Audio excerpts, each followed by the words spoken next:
Perkenalkan, nama saya Darul. Dari sini saya akan menjelaskan dari pengertian Windows dan bagian-bagian dasar operasi sistem Windows.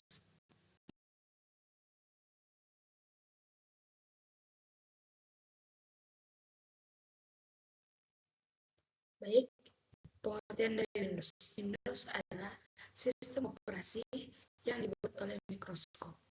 Anda dapat menggunakan komputer dengan melalui sistem operasi. Windows mayoritas dibundling per komputer atau PC, sehingga Windows menjadi sistem operasi yang paling populer.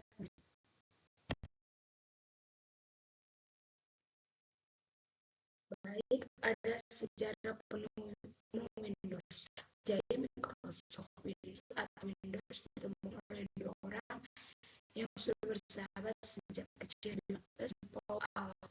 Kedua orang tersebut namanya kembangan muda versi 1%-nya.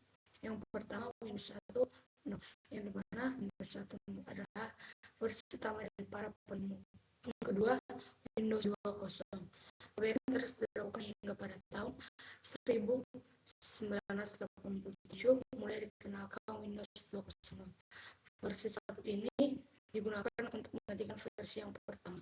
Dan yang ketiga, Windows 3X. Pada tahun 1990 muncul Windows 3X yang menawarkan peningkatan performa, advance grafik dengan dukungan software dan prosesor yang jauh lebih kuat dari Intel 386.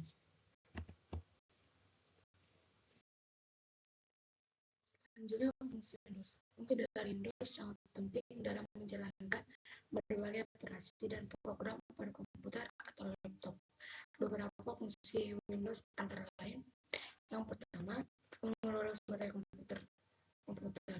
Fungsi utama Windows adalah mengelola dan mengatur sumber daya komputer seperti CPU, RAM, dan hard disk.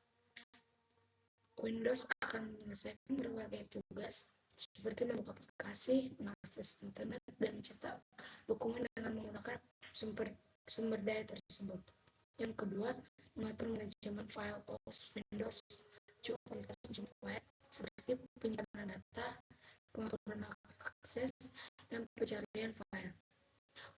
Windows menyediakan berbagai alat untuk dapat menggunakan dan mengatur dan menyimpan data dan file dalam komputer atau laptop. Yang ketiga, memfasilitasi pengaturan sistem OS Windows dengan berbagai untuk pengaturan seperti mengatur tampilan dari desktop, mengatur suara dan efek visual, dan memperbaiki sistem OS. Windows yang pertama, kompatibilitas yang luas. Windows memiliki kompatibilitas yang sangat luas dengan berbagai perangkat keras dan perangkat luar, sehingga memungkinkan pengguna menggunakan berbagai jenis perangkat dengan sistem operasi ini. Yang kedua, kemudahan penggunaan.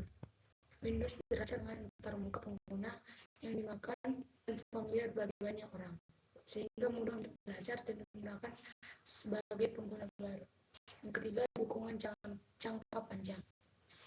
Microsoft memberikan dukungan jangka panjang untuk setiap versi Windows, yang berarti pengguna dapat menerima pembaruan dan dukungan selama beberapa tahun setelah diluncurkan.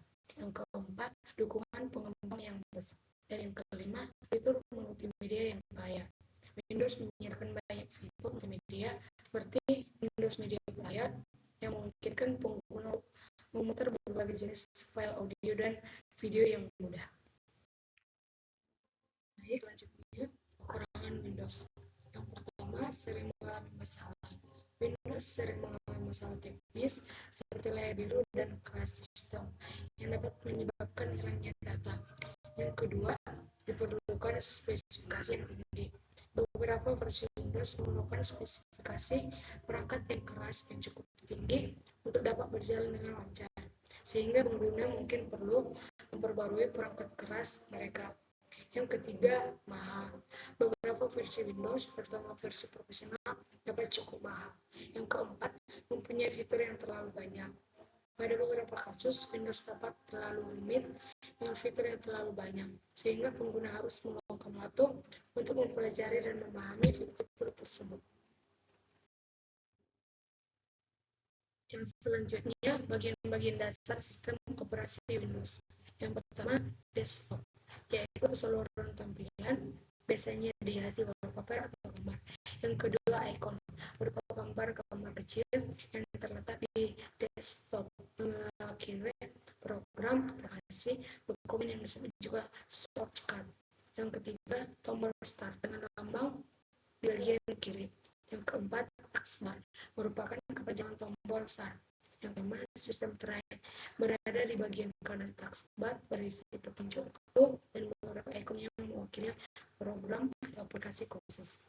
Yang keenam, quick launch, terdapat di Windows terdapat IED 4, berada di sebelah taskbar, berisi beberapa ikon program aplikasi yang sering digunakan.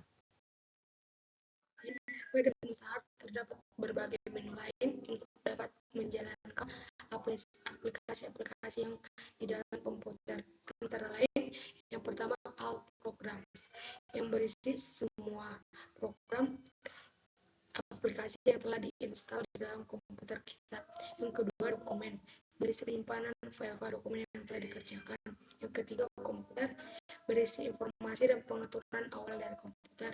Yang keempat, kontrol panel, merupakan panel pengaturan semua komponen komputer.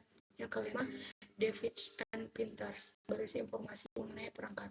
Yang keenam, search program and files, merupakan tempat untuk mencari file-file yang kita simpan dalam komputer. Yang keenam, shutdown, tempat untuk melakukan pengaturan off atau mematikan komputer. Pada sistem operasi secara umum terdiri dari beberapa bagian. Yang pertama, mekanisme boot, yaitu meletakkan kernel ke dalam memori kernel. Yang kedua, command interpret atau shell, bertugas untuk membaca input berupa perintah dan menyediakan beberapa fungsi standar dan fungsi dasar yang dipanggil oleh aplikasi. Yang ketiga, driver berinteraksi dengan hardware sekaligus mengontrol kinerja hardware. Yang keempat, allocator, yang dimana sistem operasi bertugas mengatur dan mengalokasikan sumber daya dari perangkat. Yang kelima, handler. Handler berperan dalam mengendalikan sistem perangkat agar terhindar dari keliruan.